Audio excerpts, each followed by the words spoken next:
నమస్కారం అందరికీ. మన సాయి కుమార్ టూర్స్కి స్వాగతం.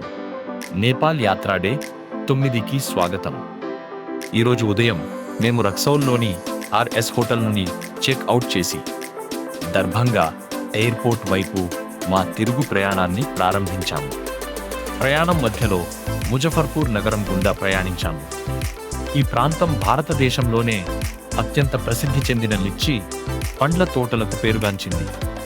అక్కడ విస్తారంగా ఉన్న అందమైన లిచ్చి తోటలను చూసి కొంత సమయం గడిపాము.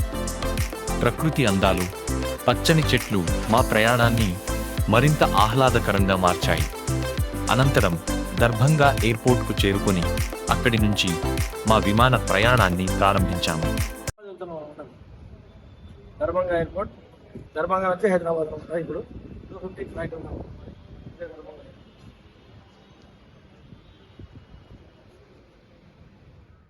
కొన్ని అద్భుతమైన జ్ఞాపకాలు, ఎన్నో దివ్య దర్శనాలు, మరపురాని అనుభవాలతో నిండిన ఈ నేపాల్ యాత్రను ముంచుకుని సురక్షితంగా హైదరాబాద్ చేరుకున్నాము. ఈ విధంగా మా నేపాల్ యాత్ర డే 9తో పాటు మా నేపాల్ యాత్ర విజయవంతంగా పూర్తయింది. ఈ ఆధ్యాత్మిక యాత్రలో ప్రతిరోజు మాతో కలిసి ప్రయాణించిన ప్రతి ఒక్కరికి హృదయపూర్వక ధన్యవాదాలు. మీ ప్రేమ, ఆదరణ మాకు ఎల్లప్పుడూ ఇలాగే ఉండాలని కోరుకుంటున్నాము. మా వీడియోలు మీకు నచ్చితే తప్పకుండా లైక్, షేర్, కమెంట్ చేయండి. ఇలాంటి మరెన్నో ఆధ్యాత్మిక యాత్రలు, టూర్ విశేషాల కోసం మా సాయి కుమార్ టూర్స్ యూట్యూబ్ ఛానల్ను సబ్స్క్రైబ్ చేసుకుని బెల్ ఐకన్ను ప్రెస్ చేయడం మర్చిపోవద్దు.